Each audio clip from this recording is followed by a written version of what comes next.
Good? Yeah, I guess we could start, Brian or Bob, if you wanted. Just Jeff Kraft Yeah. not with us. Well, we'll go and get started. Maybe he'll show up a little bit late, just to stay prompt. I want to welcome everybody to the January 19th Broadband Advisory Board meeting. Sarah, if you don't mind doing roll call. Yep. 1 second.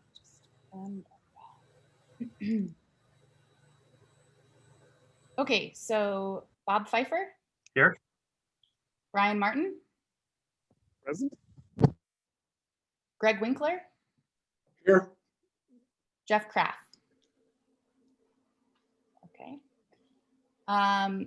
Kate Greenberg or Jordan Beasley. Jordan Beasley's here. Hi, Jordan. Hi. Delilah Collins. Present. Carrie Paycoach. Hi, Coach. Okay. Stephanie Bennett. Catherine Keegan. Here. Hi, Catherine. Catherine Redhorse. Present. Good morning. Good morning, Catherine. Jennifer Lewis. Jennifer Lewis, present. Hi, Jennifer. Thanks for joining us. Good morning. Andy Frohard. Here. Okay. We don't have a quorum because we're missing Jeff Kraft and Tony Neal Graves, who is unable to join us today. We can't approve the minutes or the public comment policy, but oh, it looks like Jeff Kraft just joined. Jeff, are you with us? Yes. Hey, good morning. Sorry for being a few minutes late. No problem, Jeff. Thank you. Okay, we do have a quorum, so we can approve minutes and go through the public comment policy.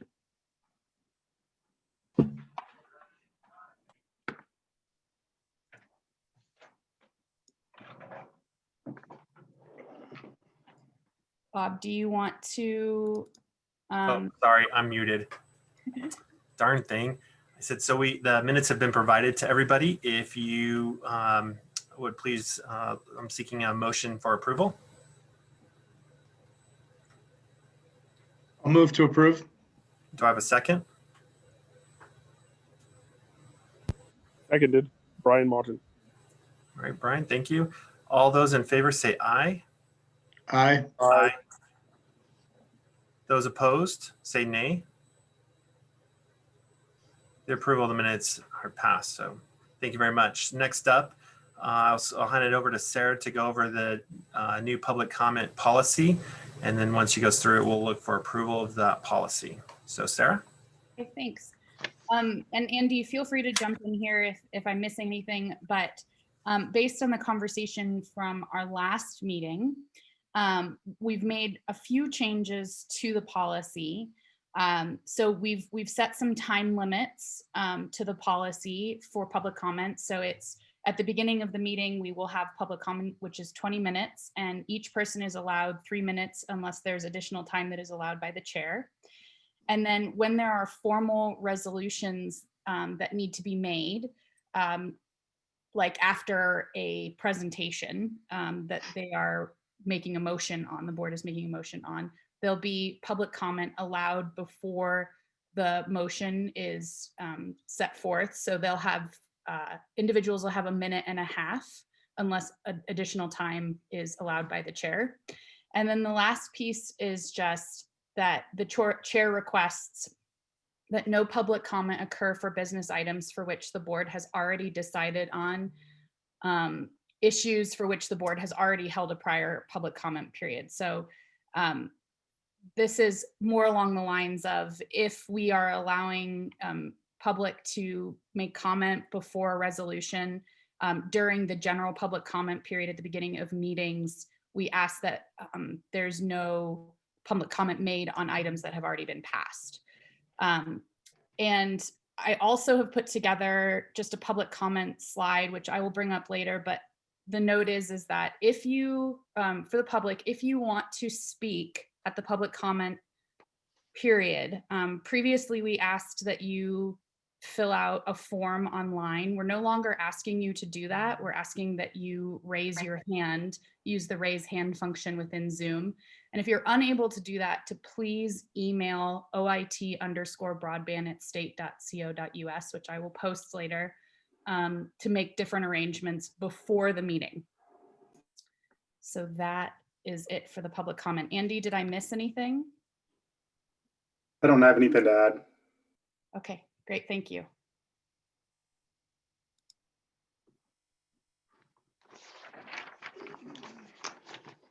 And Sarah, does that conclude your presentation on the policy? Yes, it does. Thank you, Bob. Okay, I'm going to go ahead and open it up for any public comments for this. So if you raise your hand in the Zoom, Sarah, if you can just identify if anyone has any comments on this policy before we have the rest of the board for discussion.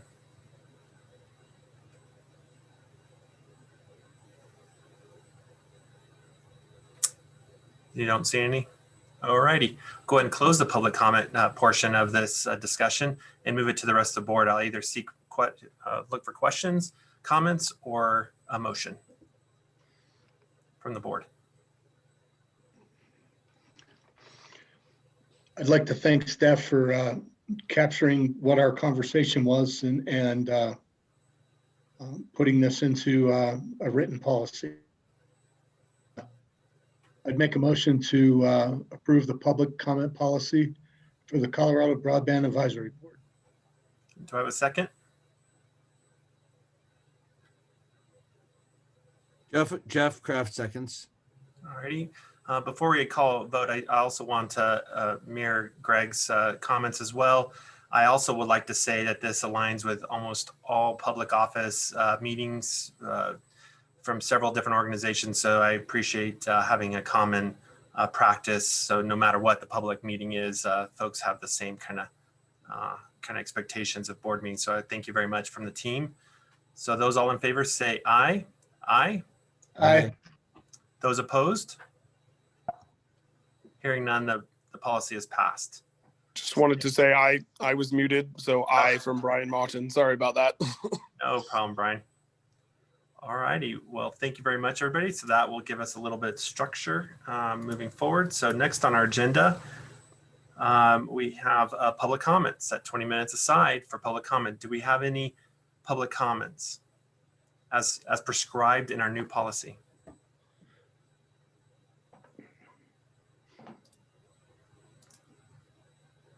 All right. We're having none.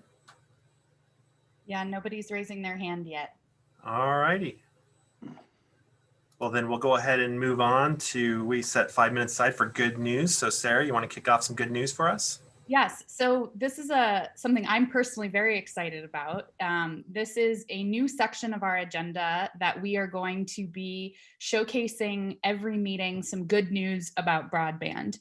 And this is an opportunity for the public to send in comments at oit_broadband@state.co.us. If you have something specific that you want to share about broadband, that's good news. This is for agencies, organizations that are completing projects that they want to share. It's a very open format, but it's an opportunity for us to elevate some of the good work that's being done in broadband. We spend a lot of time talking about how crucial broadband is and some of the issues associated with broadband. And this is an opportunity for us to showcase the good things that are happening with broadband. So we don't have anything for this time, but it is open for the future. So board members, non-voting advisory board members, anyone in the public, you have an opportunity to send an email to this oit_broadband@state.co.us, and we will contact you about sharing your good news. Any questions, comments, or concerns from the board?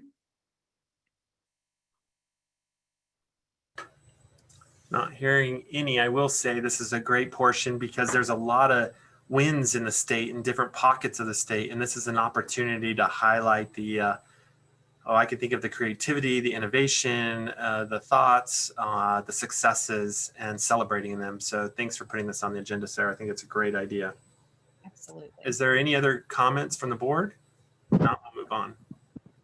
This is Brian Martin. I actually thoroughly agree with you. This is a great opportunity for us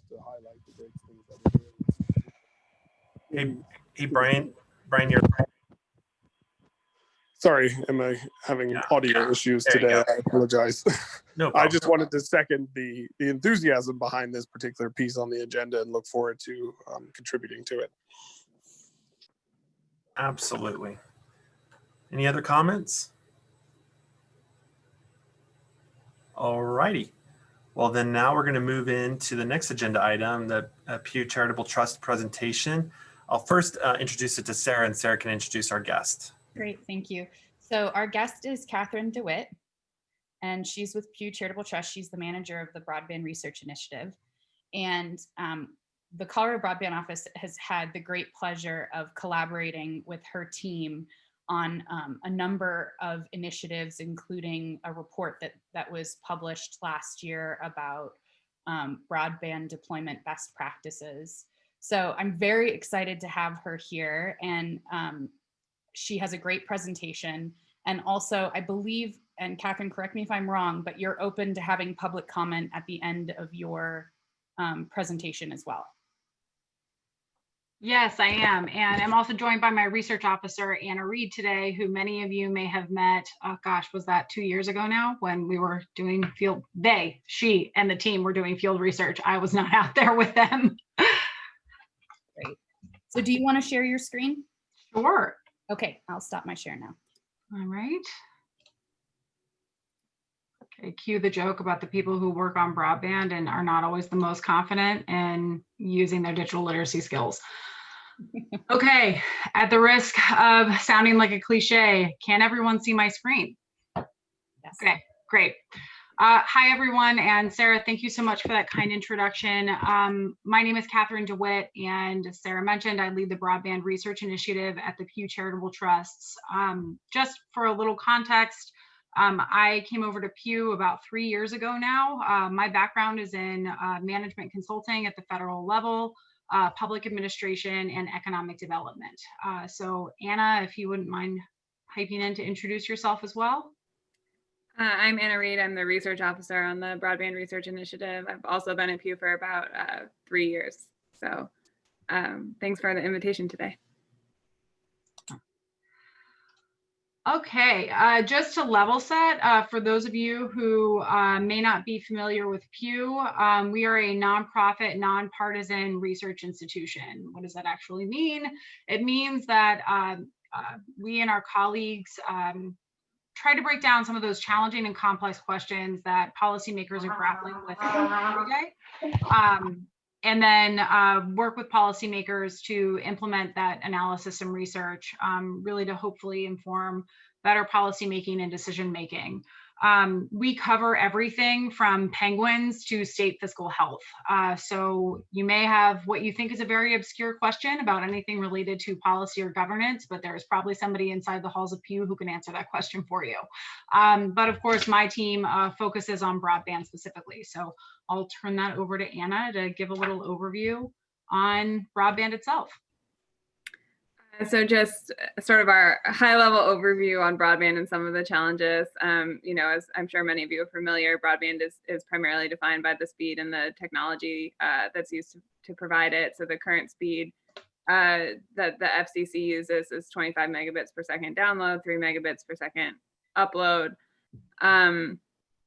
There's a large range when you're looking at the number of people who do not have access to broadband. The FCC currently estimates that it's about 18 million people. That number, due to their data collection methodology, is generally considered to be a low-end estimate, and other sources place that much higher. So Broadband Now, for example, has more than double that estimate at 42 million Americans.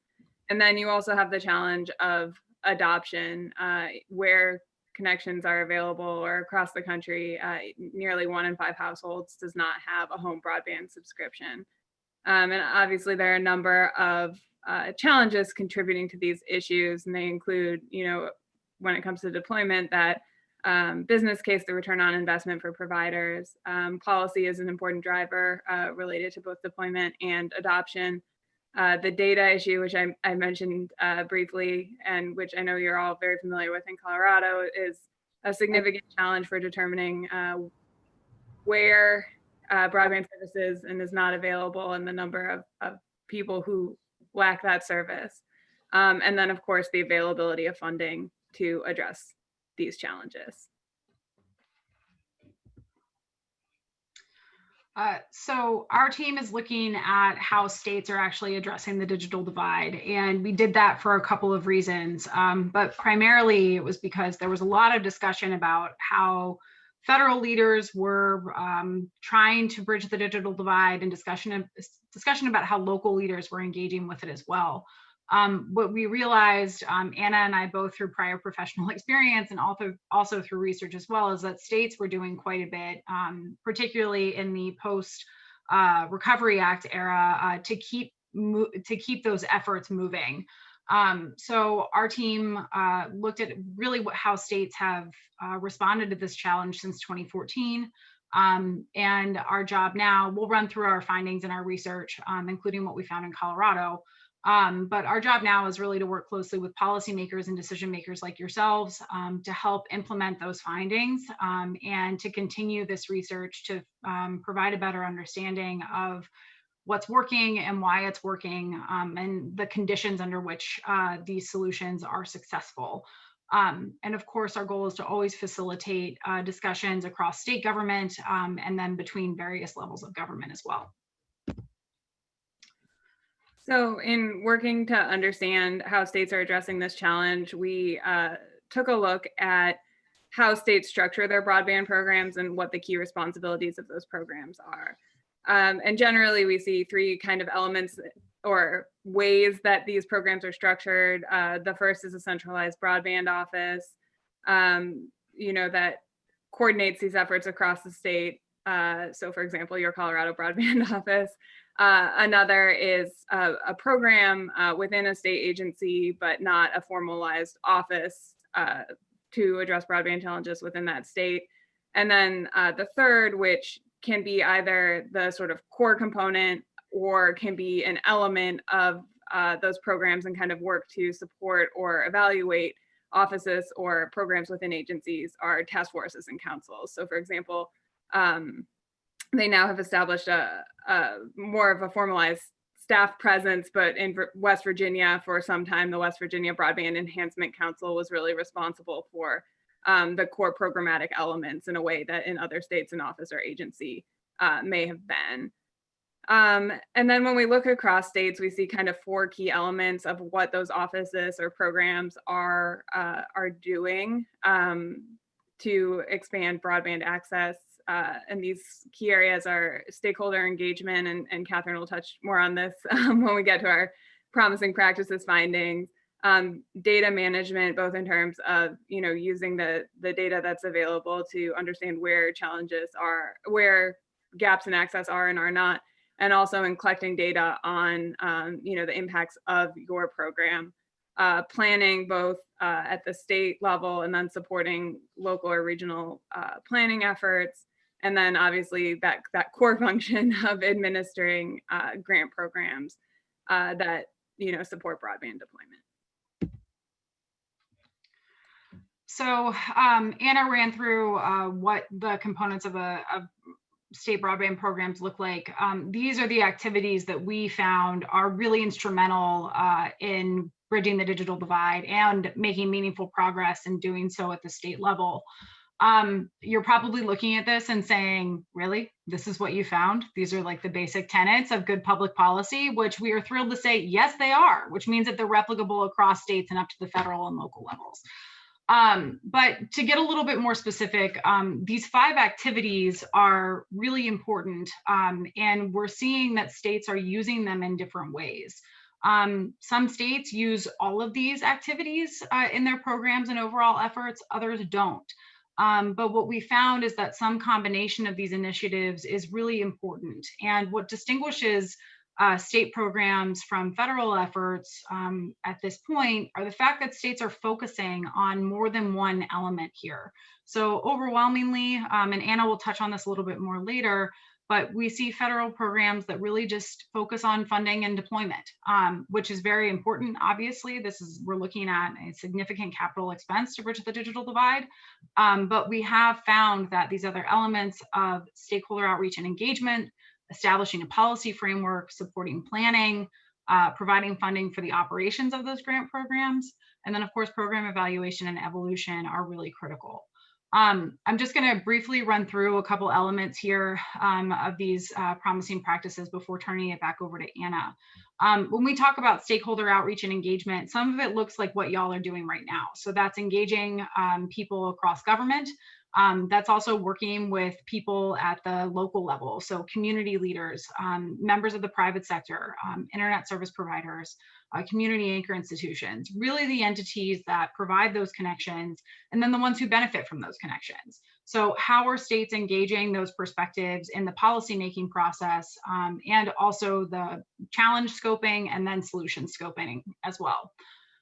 That stakeholder engagement feeds directly into shaping that policy framework. And, you know, for those of you who work in state policy, you know, I think for us, it was even a little bit of a surprise too about the disconnect between the role of policy and kind of what opportunities that policy created in terms of bridging the digital divide. More specifically, what do I mean by that? It means that states are using things, are defining things like, how do we define broadband in the state? Is it different than what the FCC defines it? States are using policy to establish programs. They're using it to establish lines of funding. They are setting up tax incentives. They are assigning who in the state government is responsible for overseeing broadband initiatives. Answering these questions is really important for stakeholders in order to understand what they can do, how they can respond to providing solutions when they see that communities aren't necessarily connected. In some cases, it's directly answering those questions. How do we define broadband? Is there a fund or an incentive available for those of us who are interested in providing connections? In other cases, it's clarifying questions such as who can provide broadband in the state and who can't. We found that the role of policy is actually something that is incredibly important in order to making progress. That policy also supports planning and capacity building. As Anna noted, and I won't go far beyond that, we're talking about statewide planning. So what goals is the state setting for its digital future? How do they want to get there? And then also providing technical assistance support and capacity building to regional and local entities to help them navigate what can be an incredibly challenging process, both for understanding what their digital divide is, and then what the realistic solutions are, the meaningful solutions are for closing it. In other cases, as in the case of Colorado, there's support also for applying for additional federal funding efforts outside of the state programs. Funding for deployment is very important. Funding for operations as well. This is a high touch effort. I'm sure that some of you on the phone right now are like, yes, it really is. We know that because many of you were interviewed during our research.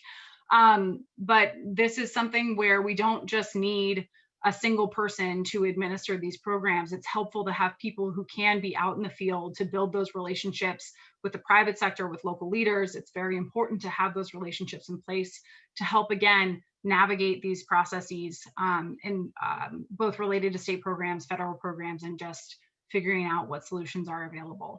But having people in those offices to administer the grant programs, engage in the stakeholder engagement, facilitate that data collection and analysis is incredibly important to making progress. The last piece, program evaluation and evolution. How are you using that data you're collecting? How are you revisiting that plan and goal that you established to measure your progress against those against that plan and goal? Not only to assess whether or not you've achieved those goals, but to figure out what the needs are. Have those needs changed? Do your communities have different challenges that maybe you didn't foresee 3 to 5 years ago when you initially scoped that plan? So revisiting that, treating that really as a living plan, as a living document, is really important to making progress as well. Just a final thing about some general trends as well in states. More than half of states have established broadband funds. That doesn't necessarily mean all of them are funded. And then since 2014, states have invested more than $1 billion in broadband expansion. We noted as well that there was a significant uptick in policy activity around 2017 at the state level. That trend has continued over the last several years, and we anticipate that it will continue in this COVID era. So just to highlight, the work that you all are doing in Colorado and sort of the promising practices and action in our report, and in identifying those promising practices, we looked in depth at, we looked across all 50 states and then took a more in-depth look at 9 states.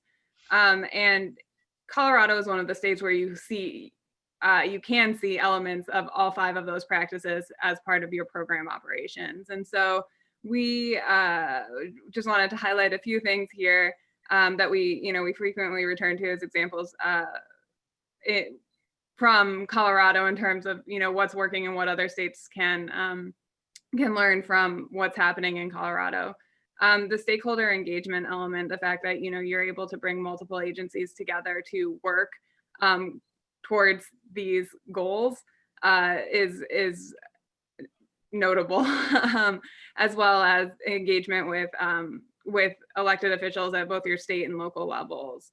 In terms of the funding and operations component that Catherine touched on as one of the major practices and really critical, you have several mutually reinforcing efforts with the funding for planning, which of course is really critical to identifying those project needs, those local needs, as well as the support for both middle and last mile infrastructure, which is something we see most states focusing primarily on that last mile element. And there continues to be that need for investment in the middle mile.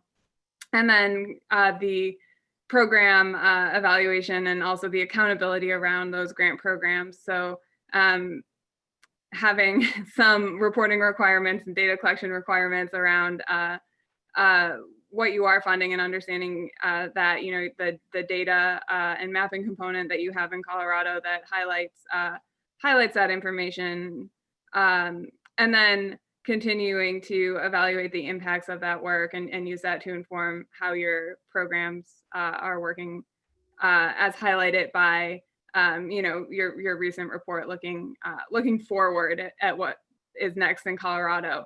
And so, what we really see with these promising practices and what we're seeing in Colorado when we look at various state programs is those sort of mutually reinforcing elements and how they build on and strengthen each other towards that goal of expanding broadband access.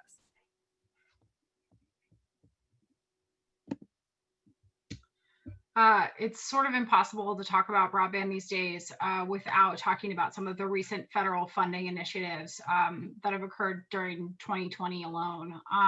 I will flag, we are not federal funding experts. I feel like that's an important thing for us to note. But I did want to provide a little bit of an overview, just given a lot of the national focus has been on these programs as of late. So the first is the Rural Digital Opportunity Fund, which it's a reverse auction that was administered by the FCC.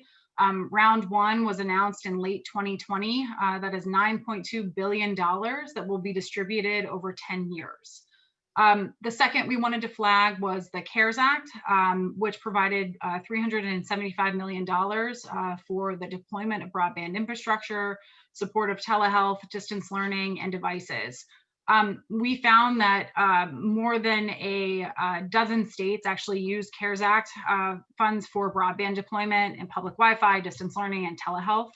We published a report on that, or a brief analysis actually earlier it's 2021 now. So in fall of 2020, we published a summary of how states were using CARES Act funds.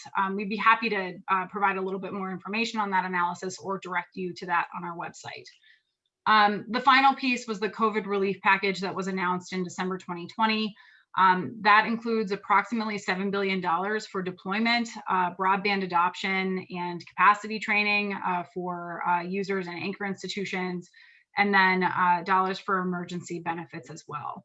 I want to note the CARES Act and COVID relief packages both include funding, not just for broadband infrastructure, but also for, again, funds to make sure that Americans can stay connected during this crisis, and as well as support for digital literacy training, device access.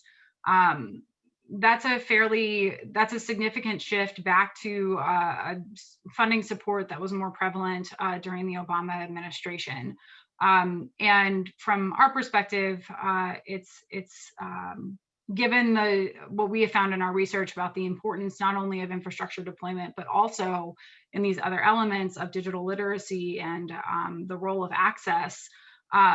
It's a positive step at this point to see support being used in that way as well. So.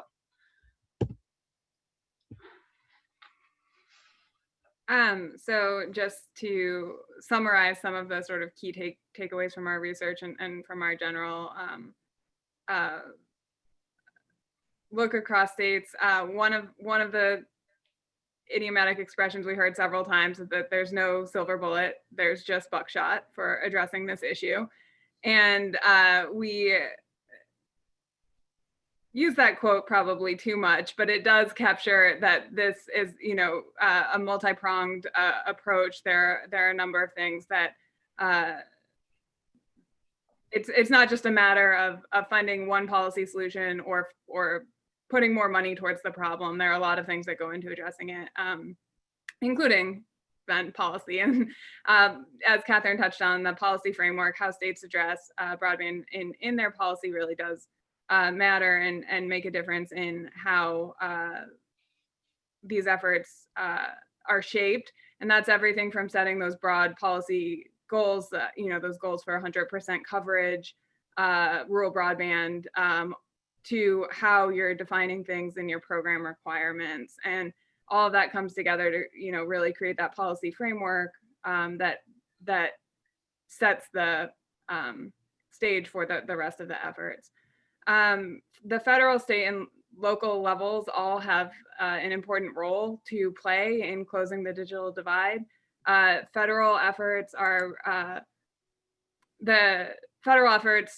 primarily, funding to support deployment, often driven by at the FCC by that mapping, and so there are challenges there. But it's very much it's a larger pool of money, and it's available to support primarily deployment.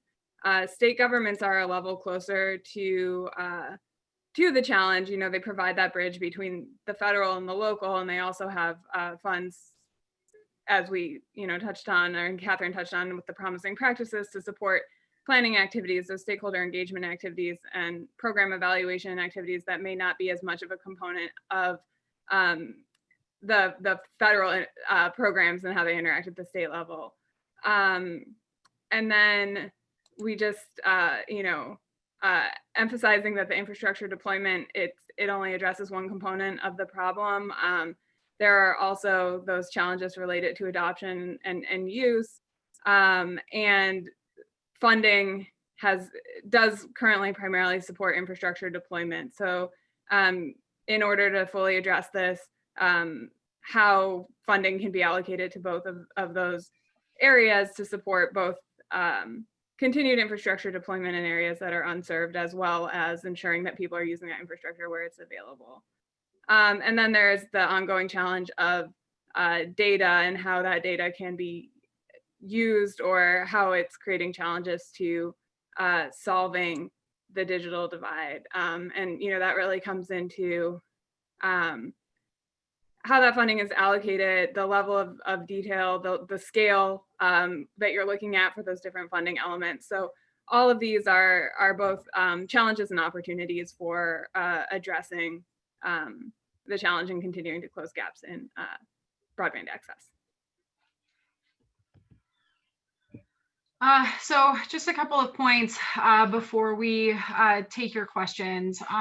First, to Anna's point about the silver bullet, we also say this way too much, but we're talking about infrastructure. So when we're talking about solving the digital divide, getting folks online, we are talking about infrastructure, which means that it takes time and money to solve. So it is important to look at this as a long-term investment.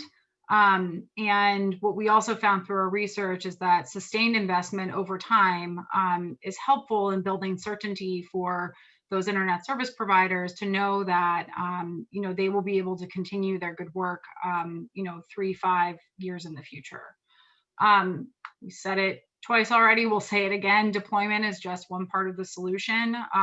Research has also shown that we see more of the economic and quality of life outcomes from a broadband connection when you include broadband adoption, meaningful use in your evaluations of the impact of those connections on communities.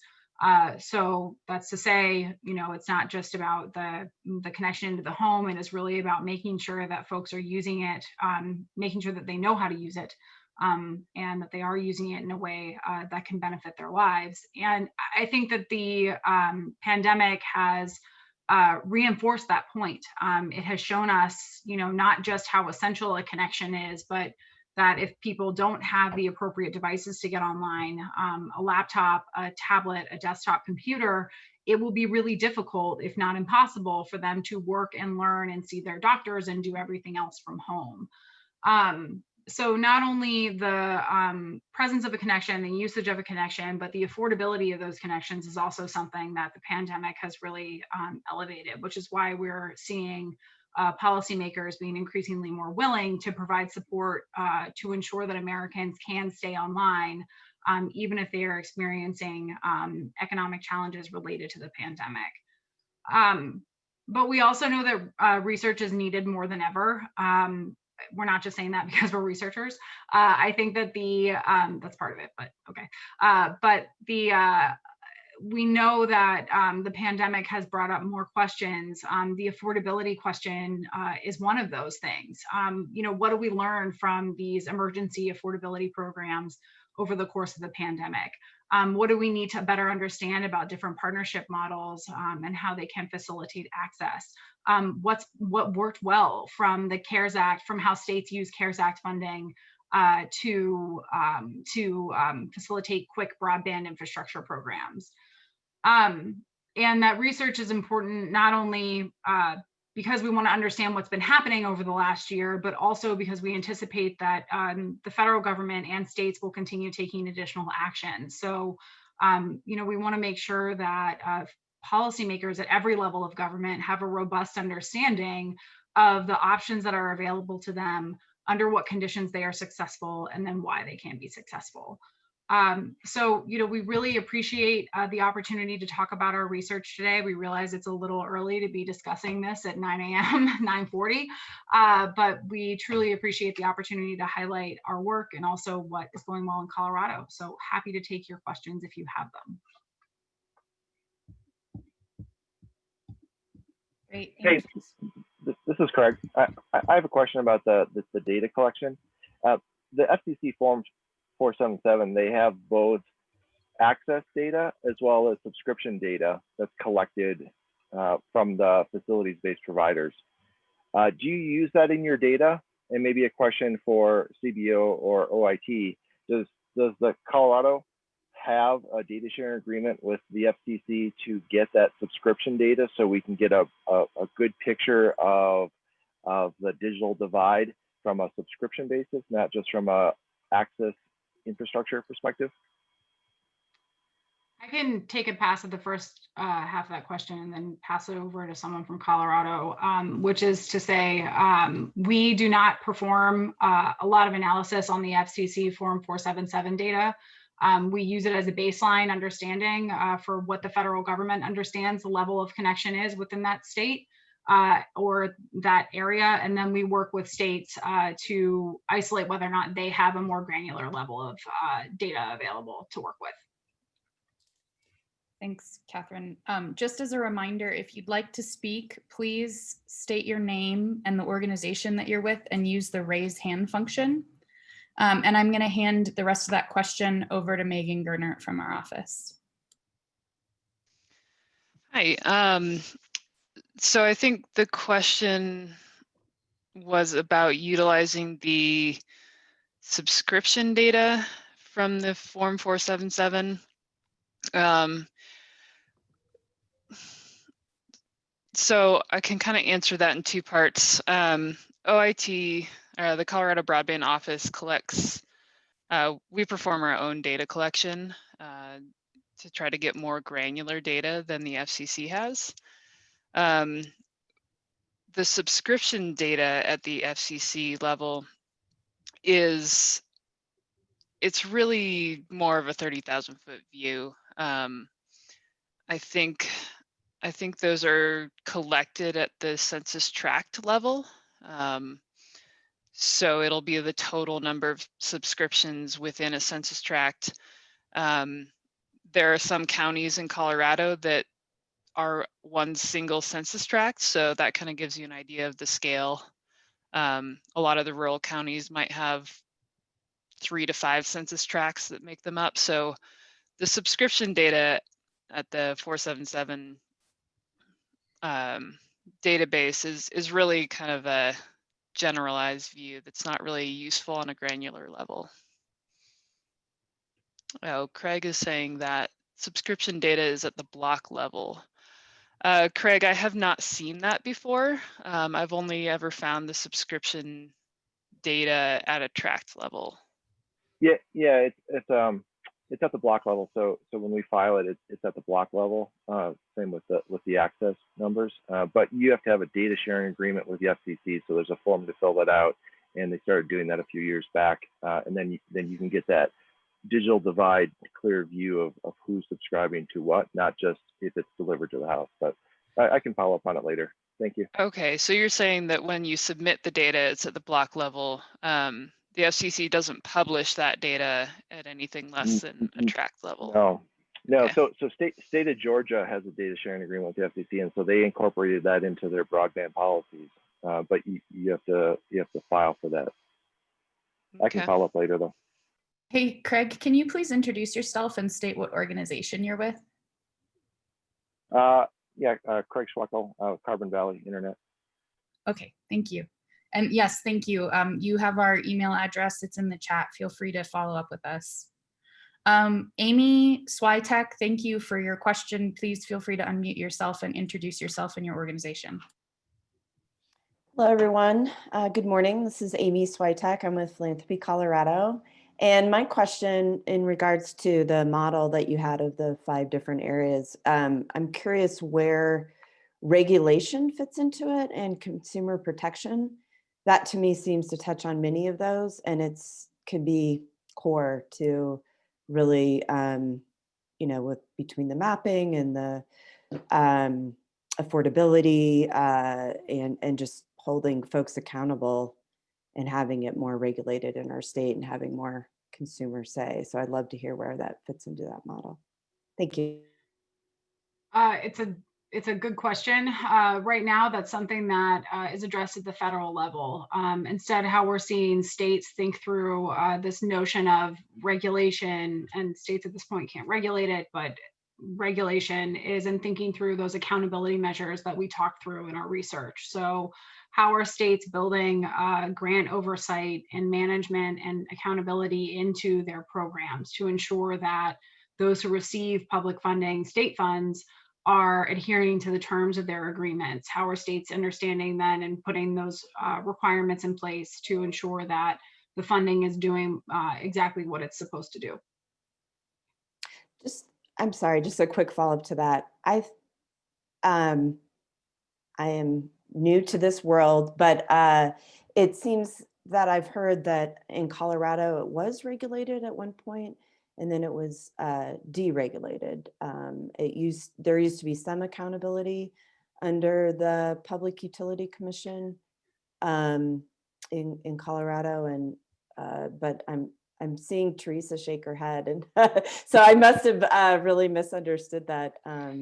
No, it's confusing, and that's completely fair. At one point, broadband was regulated under Title II, but that was rolled back in, that was regular. Can someone, Teresa, Anna, was that 2017? That was in the PI administration, I believe. So it had to be a little bit later than that. It was when it was moved from, as you mentioned, Catherine, from Title II to Title I. And so the other thing for Amy, the state of Colorado and the package of legislation in 2014, there hadn't been no regulation at the state level of broadband or internet services, but it was clarified in that package of bills in 2014 that anything, VoIP, broadband, all of those were listed in the deregulated section of the CRS, the Colorado rules. It basically said in part 4 of that, the internet services are all classified as deregulated services. So that might be the confusion that you had, Amy. That implies that it was regulated at one point, and that's not really the case. Those items like VoIP, internet access, all of those things were listed in that deregulated section in 40-15-401.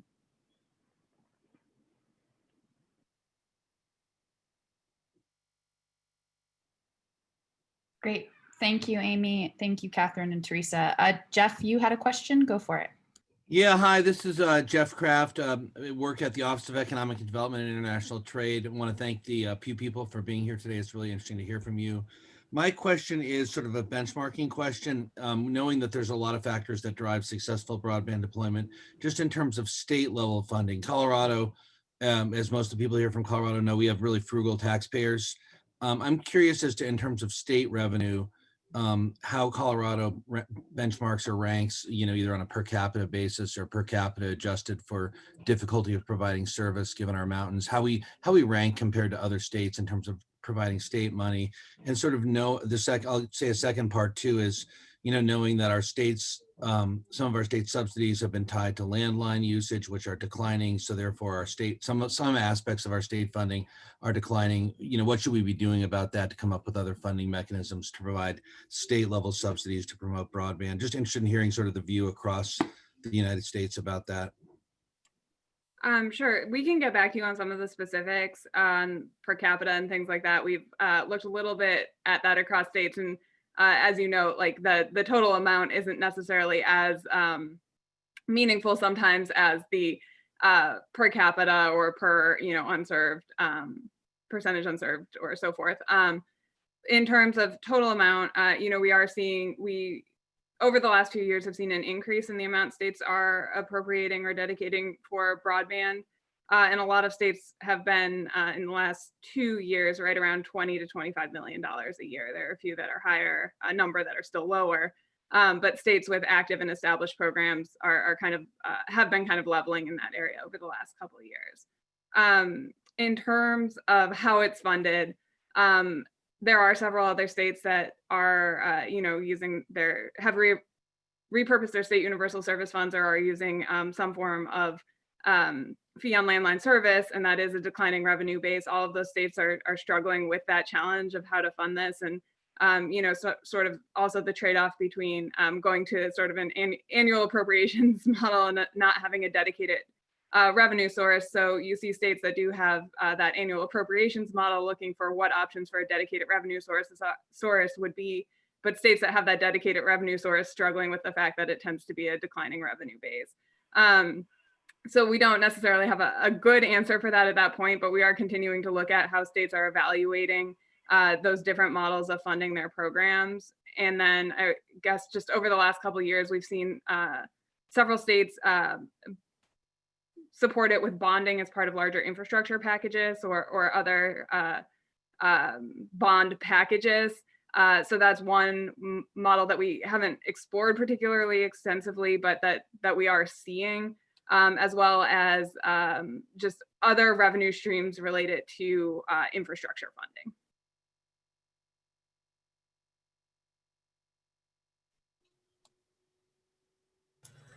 Do we have any other questions?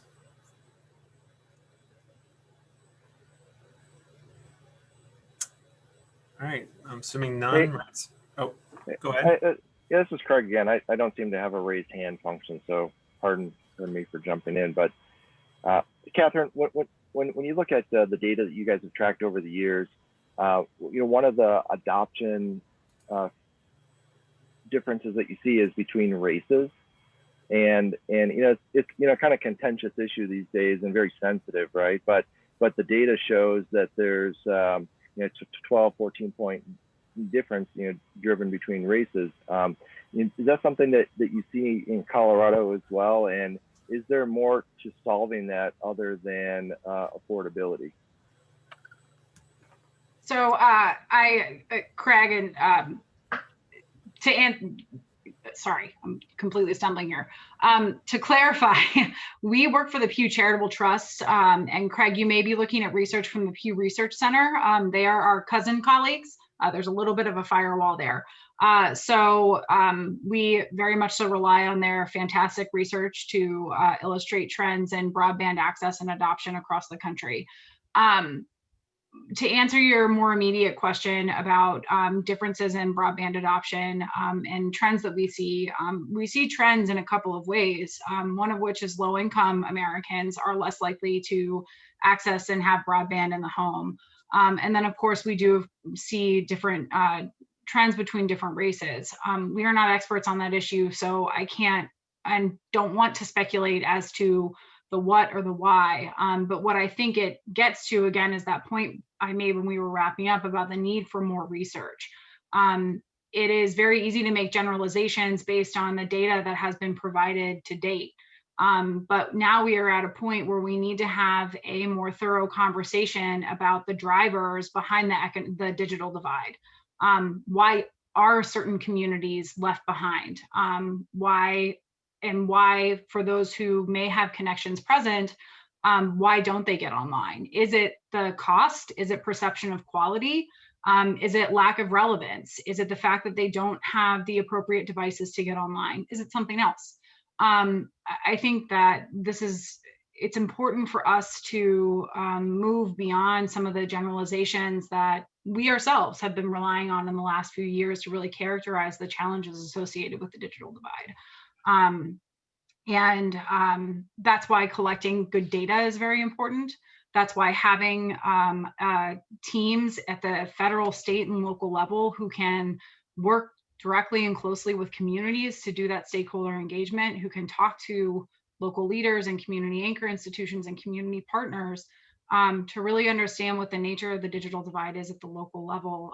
So that way, again, we can provide that information to policymakers and help them make better policy to ensure that all of those communities, regardless of where they live, have the access that's needed for today's economy. No, that's great. Thank you. And it seems that a lot of our programs are to fund the infrastructure, kind of with a "if you build it, they will come" approach. But we don't have a lot of funding for the adoption side of it, which can be driven by affordability, which is income based, but also other factors like documentation and knowing who it is at the residence and where they come from, but also different languages, and it can also be driven by these softer sides of why people don't adopt it. And I'm wondering if there's other programs we can do to address that specifically, but something to work on.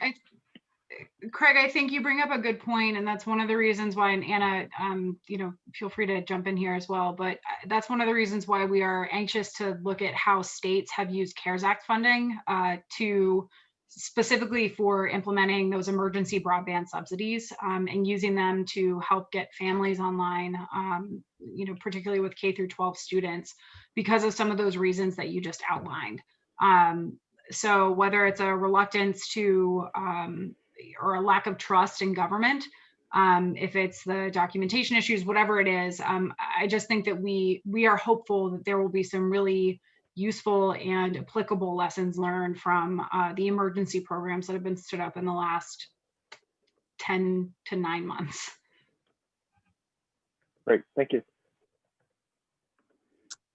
All righty. We've got one more question. Sorry, Teresa Ferguson, go ahead. I'm in the same boat. I can't find the raised hand function. It looks like in reactions, all you have is like it can clap and things like that. So I'm missing it, I guess. Catherine and Anna, what I really am wanting you guys to share is the perspective from DC. What I'm curious about, do you think, what can states do to educate our Congress and our federal agency partners on really what we're seeing at a state level is the disconnect between what the federal programs think they're accomplishing and what they're actually accomplishing at a state level, and how our communities are impacted by this disconnect.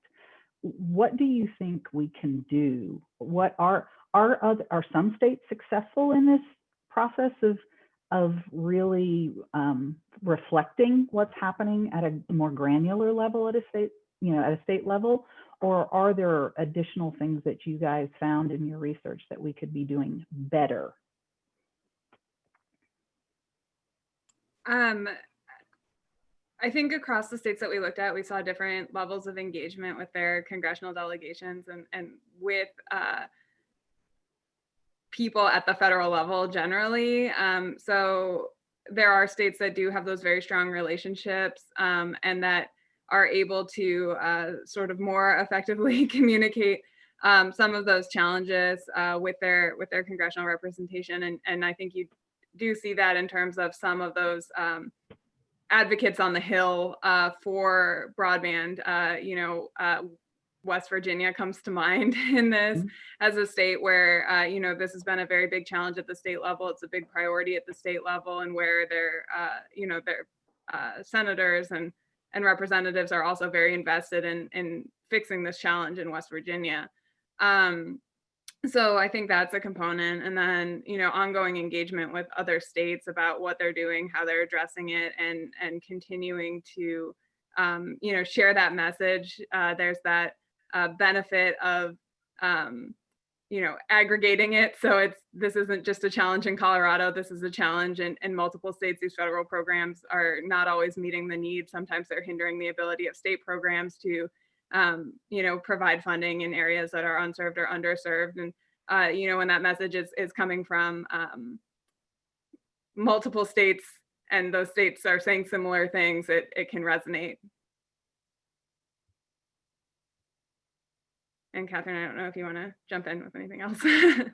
No, I think Anna hit the nail on the head. It's a matter, I think, for ourselves included. I mean, we hold ourselves in this community as well to be very specific about what, how certain federal efforts may be limiting the efforts of state programs, but also in some cases inhibiting them. What are the very real ramifications of bad data, of delays in permitting processes, some of which are unavoidable. I mean, some of it is just a function of government, which is a really annoying answer. And I realize that, speaking as a person who's sitting in DC. But I think that some of this is contextualizing this for Capitol Hill in very specific and impact-driven ways. But it also falls on all of us too, to educate lawmakers as to why states should and need to be part of the solution. I think there is a general reluctance around things like state block grants. I think that, and as soon as you say states need to be at the table, people are automatically like, oh no, we don't want to talk about block grants. I'm like, we didn't say the word block grants, you did. But the role, educating leaders on the role of states, how states have been able to make progress. And I think being very specific too about where federal and state efforts can complement one another. This is really about being good stewards of public funds. And I think that one of the things, in addition to everything that Anna outlined as well, is in emphasizing that this is about, if we see federal and state efforts become more complementary, we can extend the impact of public funds in ways and multiply the effect of those funds in ways that has not occurred to date. So. Thank you. Thank you. Okay, Amy Switek. Hi, I just had a follow-up question. Are there some states that you have seen that have had effective, like public voices, or not public, consumer voices that can play a role in that state in helping to um, advance things, hold folks accountable, or just bring this more kind of consumer voice and watchdog, if you will, to the table?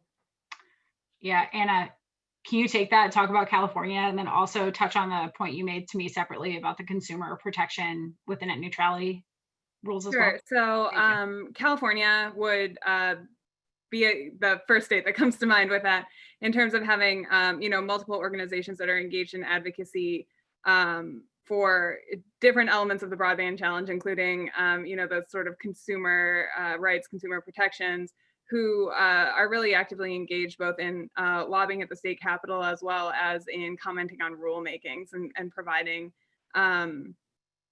comments on pretty much anything the California Public Utilities Commission does related to broadband. And those groups do have a very active voice in what happens related to broadband in California, and have been, in some cases, key drivers of those changes. In going back to your earlier question on consumer protection, we thought it might also be worth mentioning states, including Colorado, adopting net neutrality provisions, whether tied to their grant program or tied to state procurement, that include some of those elements of consumer protection. And then obviously California's much broader net neutrality law, sort of to be seen what will happen with that, which will probably impact how other states address that as well. And then a little bit less in the consumer protection realm, but in the sort of voice of consumers, there are several states that have active rural broadband coalitions, which bring together residents, businesses, local leaders who are really engaged in advocating for funding for broadband and support for broadband related programs and initiatives. Could you, are there states that come to mind? Sure. Minnesota has a rural broadband coalition. The coalition was initially supported by the Blandin Foundation, which is very engaged in local and rural broadband efforts in Minnesota, and includes a range of membership, often local leaders, people engaged in broadband planning efforts, local businesses, et cetera, and just residents who don't have broadband at their home and are concerned about that. And they have a fairly active and coordinated messaging strategy for communicating with Minnesota lawmakers around supporting ongoing funding for broadband deployment and ensuring that it is meeting the goals of Minnesota communities. Thank you. I think one thing I would add to this that Anna is always very good of reminding me is that most people don't know what they actually pay for their broadband. A lot of folks, you get your bill and it's buried somewhere in there. And so some of the role that, a group like CETF or Blandin or other rural broadband advocates and those who are really elevating just the community perspective, it's educating lawmakers on the cost of those subscriptions, which is not consistent. And again, it goes back to the idea of data collection and the importance of understanding the market in which, consumers are operating. And, for us, one of those questions is why are costs the way that they are? What are those drivers of cost? And I think, Jeff, I think touched on this earlier about the cost of deployment, in communities in Colorado. But, how can those consumer advocates, those public groups really talk about, the cost on consumers and help build awareness as to, why those costs may be what they actually are. But building a better understanding for lawmakers, and I think this too, as we move into this, I think COVID has helped with this understanding why broadband connections, internet connections should be factored into a family's monthly expenses. In the same way that we think about food and utilities and rent, you know, is internet something that should be factored into that as well? And I know that Wisconsin had started something. They have and I cannot remember her actual title, but they have someone in the state who works on digital equity initiatives. Part of her job is to work with other state agencies to raise awareness about the need for broadband, the cost of that on families, and to help them think about that as they think about other public benefits. So some of it is just about education and awareness as well for decision makers. Okay, do we have any other questions, Sarah? I don't see any. Not that I've seen, yeah. Just for everyone's edification, if you click on participants and open up your participants window, you can then click on your name or you can see at the bottom of that window how to raise a hand, answer questions, tell us to slow down, go faster. But that's where you raise your hand. Is there anything else that needs to be discussed from the board on this topic? It's good information. So I want to thank our guests today. This is something that's very valuable. I appreciate all the research. I've spoken to you, Anna, so it's been a while when you came and visited us here at CDOT in regards to our support of that effort. So it's good to see you. If there's not anything else, we'll go ahead and then move on. Thank you, Catherine. Thank you, Anna, for joining us today. Have a great day. Thank you for having us. Absolutely. So next up, we set 10 minutes aside for federal funding update from Teresa. Yep, and Teresa, I just made you a co-host, so you should be able to share on your end now. If not, I can bring it for you. I will, I think I have this. Let's see. Great. I will steal Catherine's comment. You know, the folks that are supposed to be good at it tend to take a moment to get their slides up. So let me find this one and share it with you. You should have it now. Are you guys seeing it? We do. Excellent. Well, I'm gonna leverage off of what Catherine and Anna had to talk about. Catherine brought up the $7 billion that was included in the Coronavirus Response and Relief Supplemental Appropriations Act last December. And it does include several provisions that address broadband deployment, digital inclusion, and broadband affordability through direct appropriations to federal agencies, though. We had hoped, and there had been a lot of talk previous to the passage of this act, that there could possibly be state block grants. That did not happen.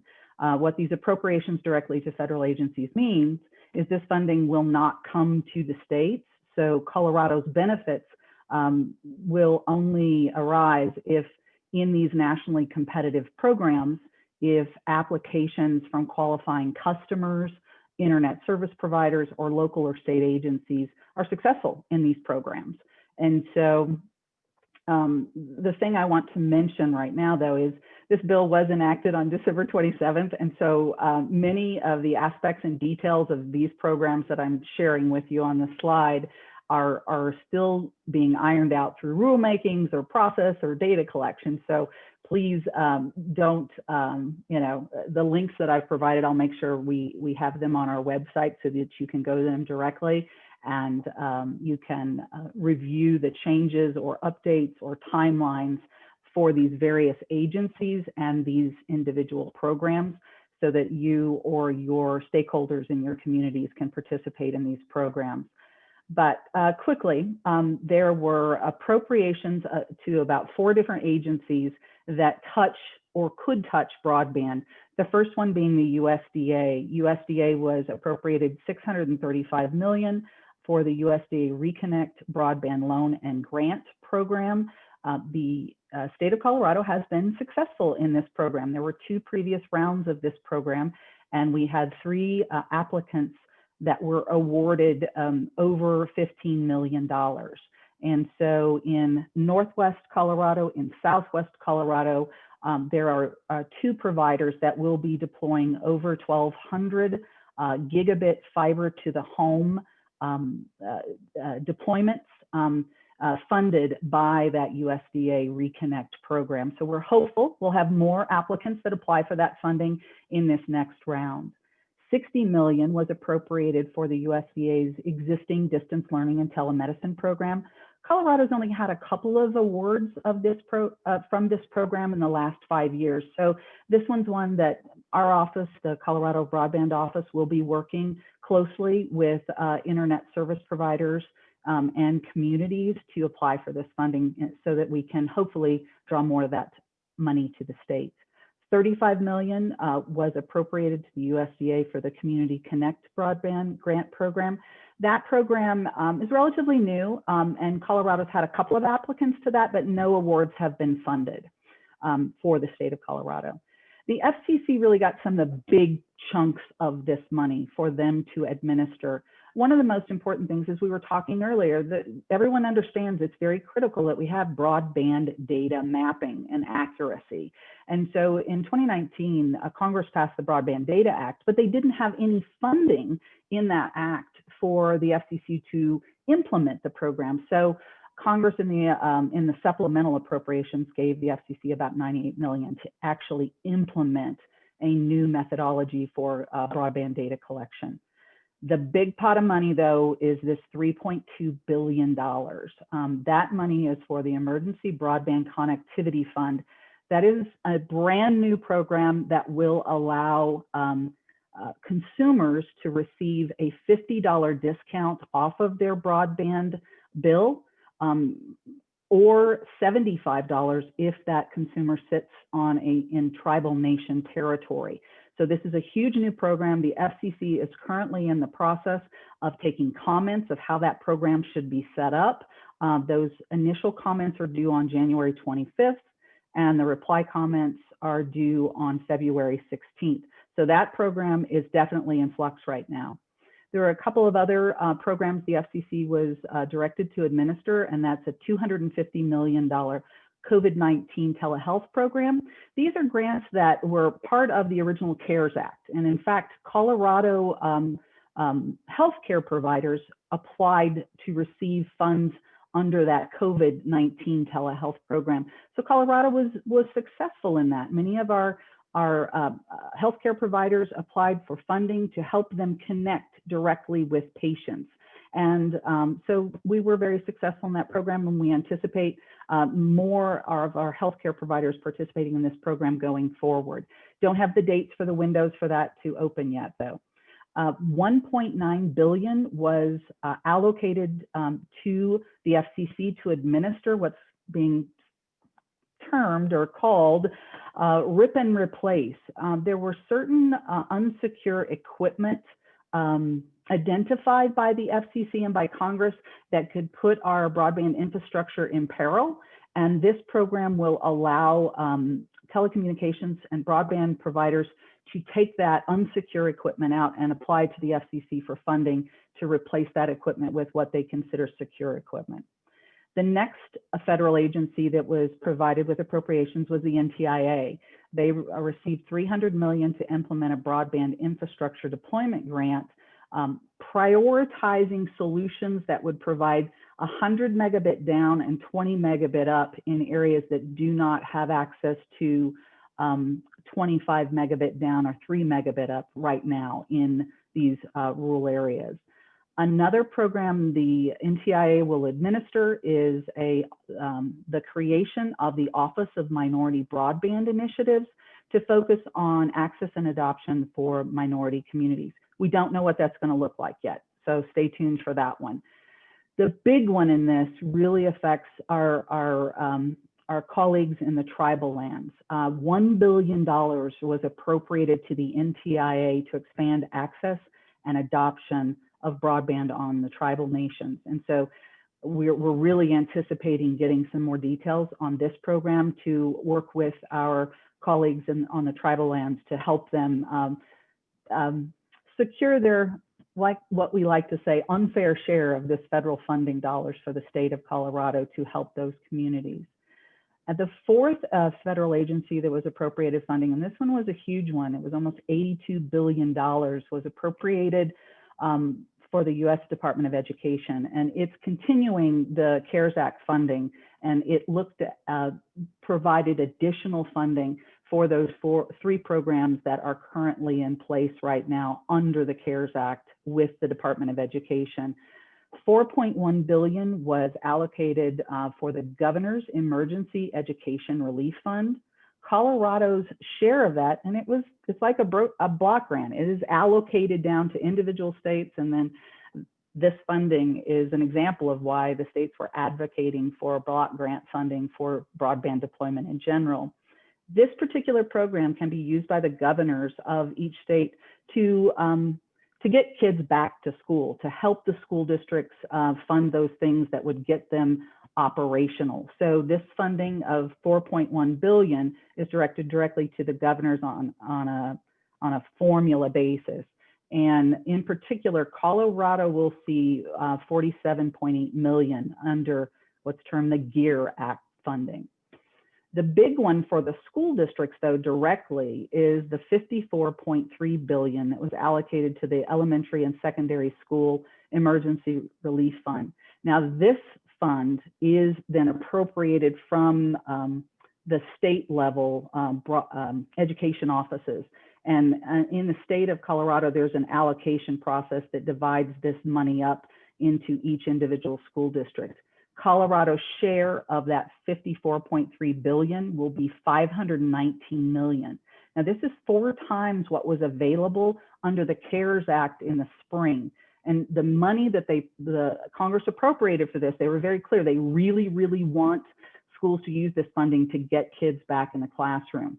But there is a component of that program that allows schools to use this money for connectivity to the student in the home.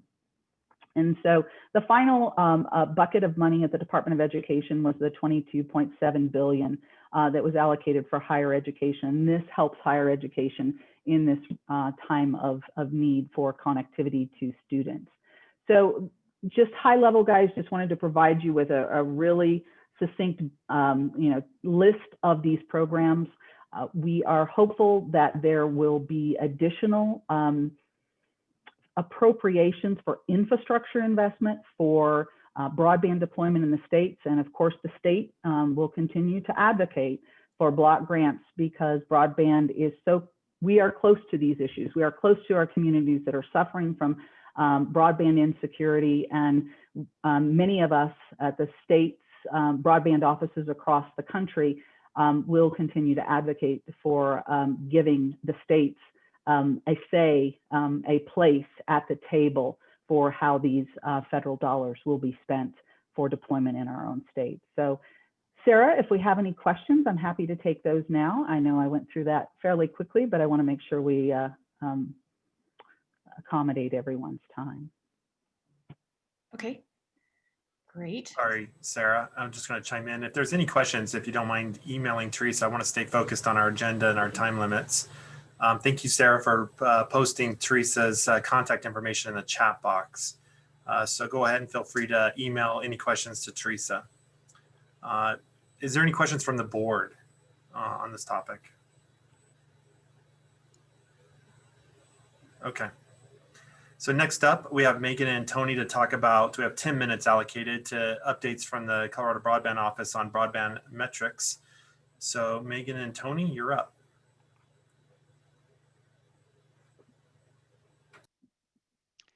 Thanks, Bob. Let me just, Sarah, did you want to say something real quick or can I present now?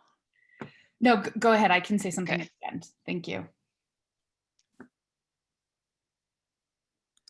Let's see.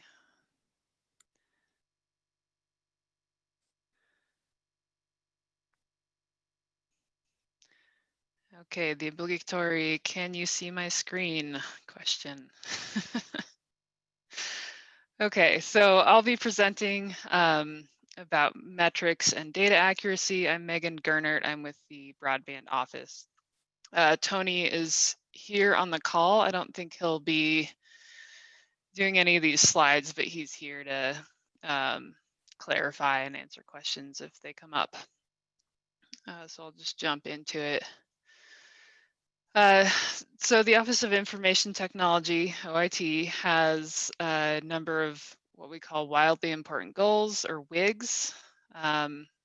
One of our WIGs, as you can see on the left there, is to expand virtual access to government services anytime, anywhere. To support this WIG, the Broadband Office tracks the metric of, you can see on the screen, better deploy state broadband grant resources by obtaining accurate data from 5 of the top 15 providers in the state by June 30th, 2021.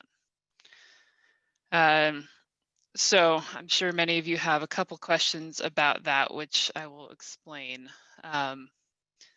One, what is accurate data? And 2, who are the top 15 providers?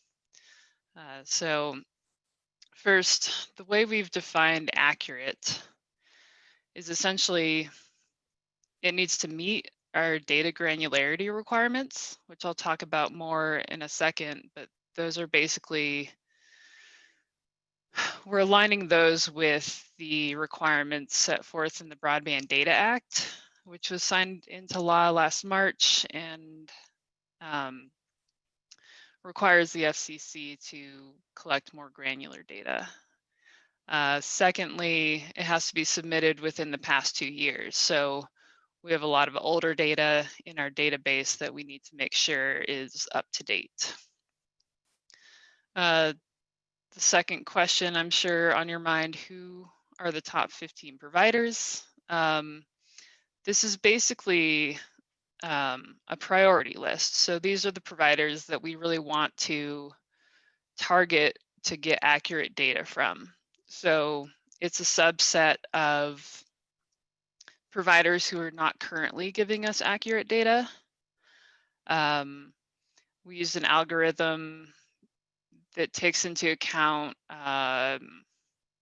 what type of data we've received in the past, the rurality of the coverage area of that provider, whether or not they've received or benefited from state broadband funding. There's a mix of wireline and wireless providers in the list, but it's basically kind of a subset of, I think there's about 60 or 70 providers that that don't give us accurate data right now. So this 15 is just a subset of that we want to target to help improve our data accuracy overall. So the current status, when we created this list, we were starting at 0. So in the fall data collection, we did not improve at all from 0. So we're hoping to, in this upcoming data collection, get at least 5 of those providers so that we can meet that goal by the end of the fiscal year, which is June 30th, 2021. And this is just a breakdown of what our current participation looks like right now. We have about 120 providers that we know of that operate in the state. 54 of those give us accurate data. So that's 45% of the total. And then that other 55% are providers who maybe they participate, but they don't give us accurate data. Maybe they gave us data 4 years ago and haven't updated it since. There are a number of providers who don't participate in our mapping for one reason or another. Some just don't have the time or resources. Some don't want to share their information. There's a variety of reasons.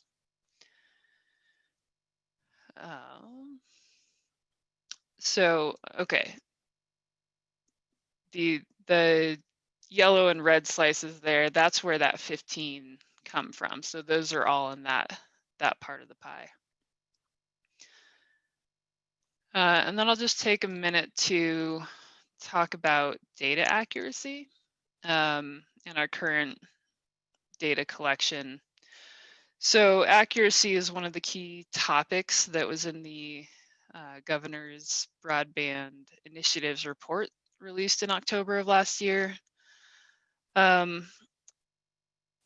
we're planning to align our data collection with the upcoming changes to the FCC data collection that are outlined in the Broadband Data Act. As I think Teresa mentioned, that the federal relief bill does have funding for the FCC to implement the Broadband Data Act. So hopefully that'll be moving forward. We'll definitely keep track of the updates in that process and make sure that we can stay aligned with what's happening at the federal level. And then I'll just put in a plug for our current data collection, which starts today. The deadline is March 5th. You should be, if you are a provider, you should be hearing from our GIS team during this week with the initial, email to let you know how the process works. We are aligning again with the FCC guideline of using broadband coverage polygons or lists of addresses. Two things I'll ask of any providers: please review the new guidelines and the FCC rulemaking that's linked here. I think we'll post this, these slides so you can access these links. Just review those guidelines and make sure that your data meets those requirements.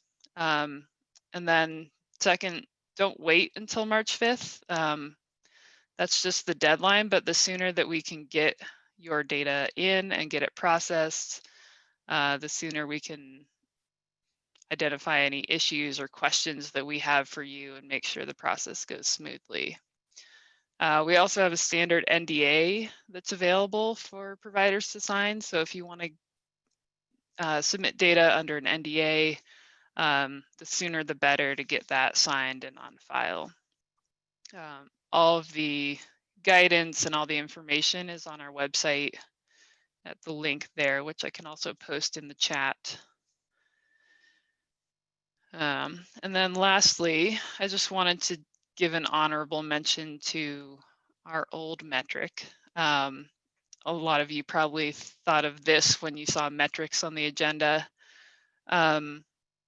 This rural broadband coverage percentage is no longer our official metric, but we still calculate the data point in order to, track progress and see what changes are happening in the state. This last cycle, we finally hit the 90% threshold, so that's pretty exciting. However, two things to keep in mind with this number are this is all based off the industry reported data. It doesn't tell us anything about the utilization or the actual experienced speeds. And then second, the 10% of households that still don't have access are the hardest to reach areas of the state. So being at 90% doesn't by any means mean that 90% of the work is done.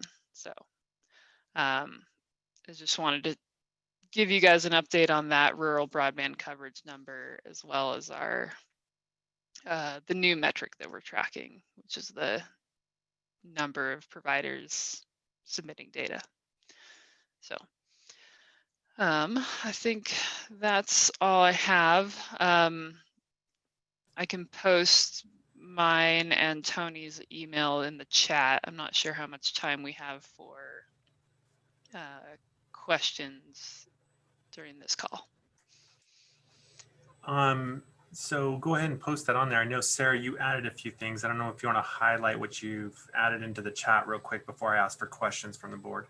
Sure. Yeah, sure. Thank you. So we do have a news section on our website, which when there is news about federal funding or things like our broadband metric being updated, it goes onto our news webpage. So I added that so that everyone can access that at any time. You can also access that information by signing up for the Colorado Broadband Office newsletter.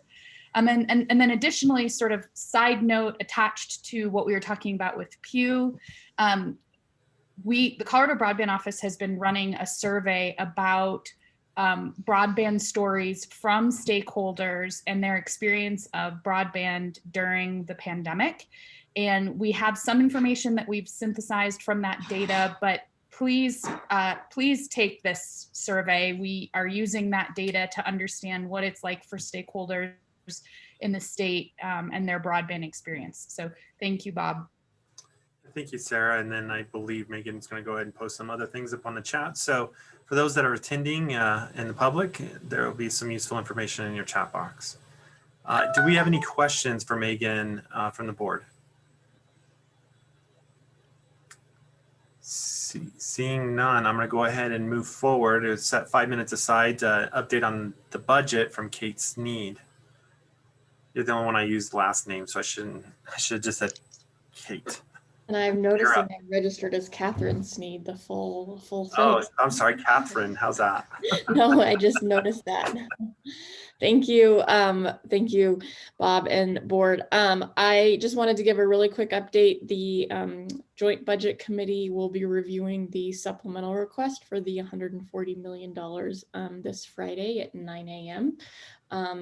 The request again has money going directly to DORA for expanding grants through the Broadband Deployment Board, and then dollars coming to OIT for a request for application process. So we would be specifically putting out a request for applications for certain things around telehealth, telemedicine, tribes, and through DOLA for local municipalities, middle mile type stuff. So that we are currently working to expand or develop that RFA application, but it will mimic very closely the Broadband Deployment Board application in areas around what kind of information we need to prevent overbuild and follow, make sure we're doing a good job with state dollars, just like the Broadband Board. However, it's coming to OIT and a different mechanism because there's less statutory requirements than that way.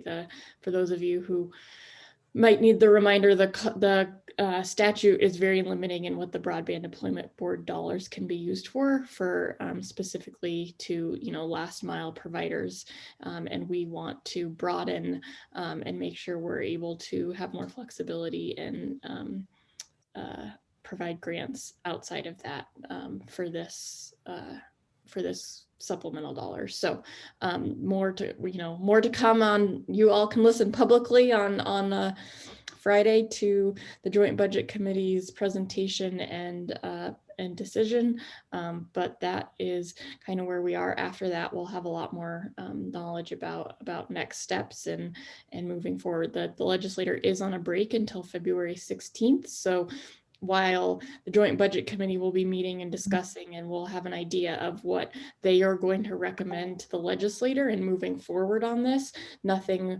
will actually happen with it until after February 16th, when the legislator comes back and they debate and discuss the supplementals as an entire legislator. So that is my update.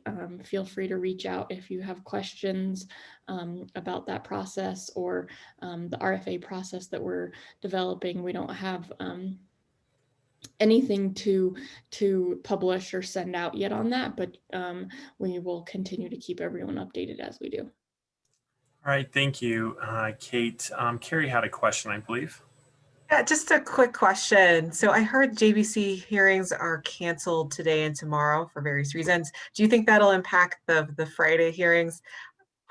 No. No, I think they didn't cancel, they rescheduled a bunch of things to keep people away from being downtown for the next couple of days. But unless, I think it's always possible something changes, but they're on a pretty tight deadline because I know that if there's any questions that come out of that or anything we have to respond to, we only have until Saturday morning at 9 a.m. to respond. So I don't anticipate that being changed at all.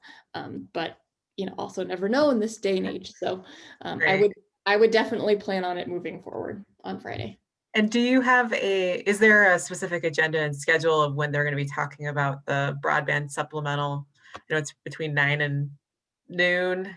Yeah, the governor's so we're part of the governor's office, and those supplementals, there's obviously a lot of supplemental requests from the governor's office because that includes OEdit and the small business stuff. So I don't know for sure. I think, if I remember correctly, there's one agency before us. So I would say like chime in around 9, I think like 9:30 to 11 is fair because I believe there's someone after us and we have to be done at noon too. So I don't, but look, the JBC schedule is always the most up to date on their website and will include, if they break it down more specifically, I don't anticipate that they will break down the governor's office any more specifically than, the chunk of time in the morning. So. Okay, great. Thanks, Kate. We have any other questions from the board for Kate? I don't see any. Anything else, Kate? That's it. Thanks, Bob. No, thank you. Thank you for joining. And I want to thank all of our speakers today for joining and educating us as we're continuing to, get a better foundation under our feet as a board under this topic. I'm going to go ahead and insert one other thing in the agenda. Any general questions from the board or comments before we conclude today's meeting?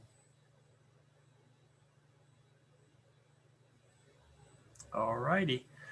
Well, Sarah, if there's not anything else, I'll go ahead and conclude. Do you have anything else you want to add, Sarah? Just really quickly, the next meeting is February 16th, and we should be getting an update from CDE on their grant process that they just ran, Connecting Colorado Students grant. So that'll be exciting. Listen in for that. All right. Well, I want to thank all of the board and all of our team in putting this together today and our guest speakers and for all those that join us. So everyone have a great day and we will see you next month on February 16th. Thank you.